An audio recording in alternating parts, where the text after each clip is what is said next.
Kaip žinote, pirmadienį laikinai einantis vadovo pareigas atleido Meilę Platukienę iš darbo. Manom, kad toks jo veiksmas buvo nepagrįstas ir neadekvatus. Dėl profesinė sąjunga šios gimnazijos iškėlė tokį reikalavimą atšaukti šitą įsakymą ir atiduoti tyrimą nepriklausomai komisijai, kuri galėtų būti galbūt ministerijos sudaryta. Ir dabar tie yra įteikti reikalavimai, mokytojai susirinkę profesinės sąjungos susirinkime ir laukiam, kol direktorius įsitrauks į dėrybas.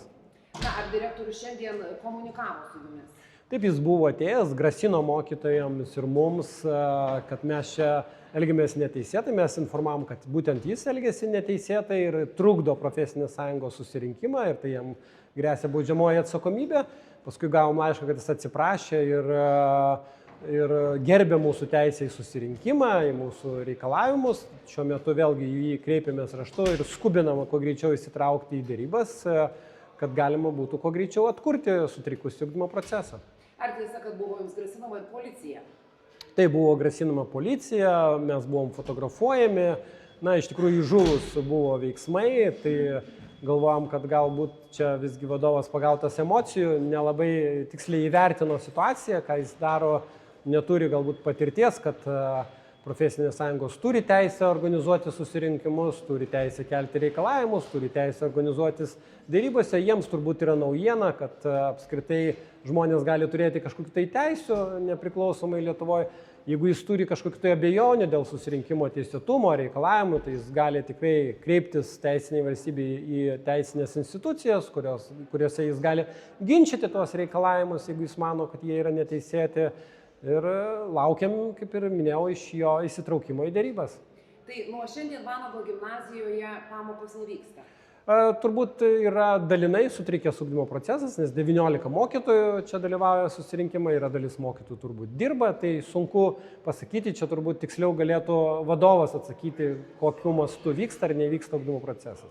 Bet kokios nuotaikos? Vieni mokiniai kabina plakatus už Meilę Platukienę, kiti juos nuplėšia. Kas čia vyksta? Na, turbūt, kad kaip ir kiekvienoje situacijoje galbūt yra skirtingų interesų, skirtingų nuomonių, ne? Tai galbūt yra visgi ta grupė, kuriai neaišku, kas vadovavo, nors meras sako, kad čia neturėjo jokių interesų, bet kalbos, žinot, Alytuje vyksta ir kitokios, kad visgi turėjo savivaldybė interesų. Tai mes iš tikrųjų tiksliai nežinom, tai buvo juk paprašyti vaikai rašyti skundus į komisiją, bet keista, kad jie nesikreipė į teisėsaugą, jeigu jau buvo pažeisti jų interesai kažkokie. Tai sunku pasakyti tą situaciją ir kiek žmonių palaiko ar nepalaiko, vėlgi sunku suprasti. Tai dabar trečia diena, tie įvairūs protestai vyksta, kiek dar gali tęstis visą tai?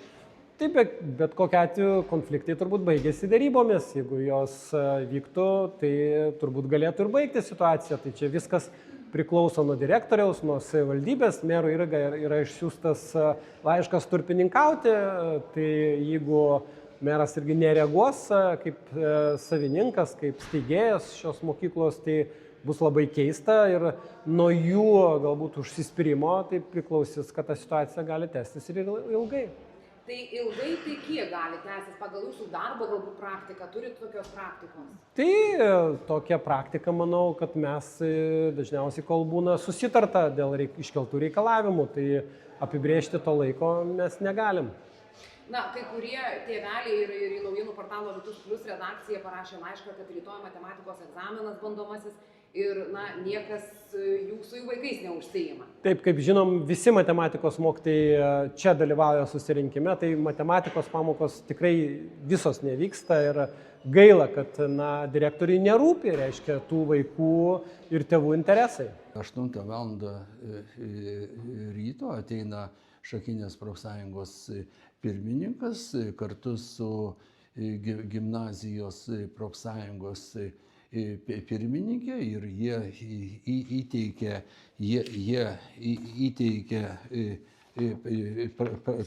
pranešimą dėl situacijos įstaigoje.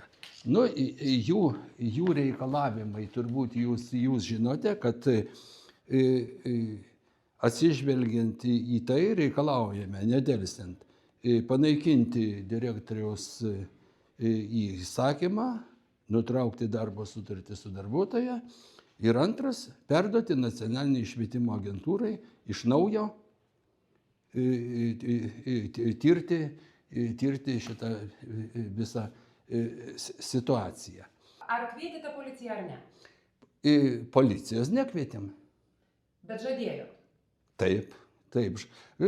Žadėjom, kad tai visas peržengęs ribas šitų neteisėtų veiksmų, mes kreipsimės ir į policiją. Dabar esminis jo klausimas. Peržengė, ar ne, tų ribų ir viskas. O sakykit, mokytojai tada, kurie, pavyzdžiui, vakar išėjo į protestą, jūs imsitės kažkokiu tai drausminių priemonių gal? Nu kaip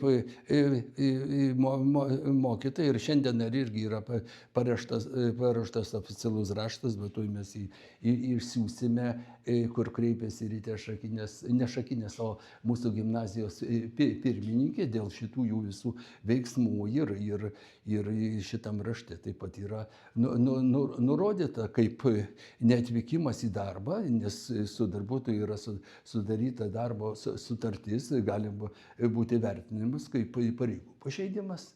Tai bausit mokytojus už... Tai aš jau nepasakiau, ar mes bausim ar nebausim, bet tai yra tokia informacija pateikta. Ir šiandien ryte, jeigu aš nuėjau susirinkę mokytojai, aš jūs visus pakviečiau, kad prašome grįžti į darbą ir tęsti pamokas. Šakinės profsąjungos pirmininkas pasakė, kad čia vyksta profsąjungos susirinkimas ir kad man gresia baudžiamoji atsakomybė ir jis man parodė duris, kad prašau išeiti. Prieš tai aš jam pasakiau, kad prašome svečią palikti mokyklą ir netrukdyti šitam visam. Direktoriau, vakar ir meras sakė, kad jūsų visa atsakomybė grąžinti mokytoją ar tiesiog palikti taip, kaip jūs nutaręs ją atleisti. Tai koks jūsų šiandien yra sprendimas? Jūs grąžinsite mokytoją ar jau ką pasirašėte? Tai yra atsakyta, kad jeigu darbuotoja nesutinka su sprendimu dėl atleidimo iš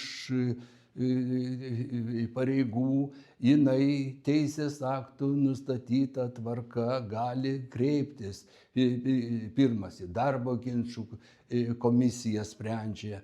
Po to yra dar teismai, prašom teisėtais būdais visą šitą įspręsti. Bet moraliai, sakykime, kad vaikai kabina plakatus, kad jie skanduoja, kad jie dainuoja, jūsų tai nepaveiks. Aš manau, kad yra poveikio priemonė vaikams, jeigu šiandien atvyksta į šitą profsąjungos susirinkimą ir jame dalyvauja mokytoja, su kuria nutraukta sutartis ir dar jinai savo buvimo veiksmais įtakoja ir gimnazijos pedagogų bendruomenė, tai aš galvoju, kad visi šitie yra parinkti metodai profsąjungos tikrai yra neteisėti. Mūsų pareiga užtikrinti ugdymo procesą, kad jisai vyktų nenutrūkstamai, kad jaustųsi saugiai mokiniai, nes čia yra dalis mokinių, kaip jūs sakot, kur klijuoja plakatus, bet kiek yra jau skambučių, kur susirūpinę tėvai skambina, kad vaikam atitinkamai ir įvairūs patikrinimai žinių. Ir šiaip darosi nesaugi situacija pačioj mokyklai. Ir apie visą šitą reikia laiko, bet informaciniai atitinkami pranešimai yra rengiami ir vienas jau parengtas, kur ryte buvo įteiktas profsąjungos pirmininkės. Jo, ir dar liko daug. Ir kur čia klijuojate? Visur, kur įmanoma. Palaikot jūs meilę. Taip, labai. Bet ar nėra susiskaldžiusi šiek tiek mokyklos bendruomenė? Taip, yra mokytojai, kurie palaiko, kurie nepalaiko, ir yra mokiniai, kurie palaiko ir kurie nepalaiko. Bet svarbiausia yra palaidyti, nes tokie dalykai negali vykti ir viskas, kas buvo pasakyta, buvo netiesa ir kaltinimai buvo be preteksto ir visiškai neteisingi.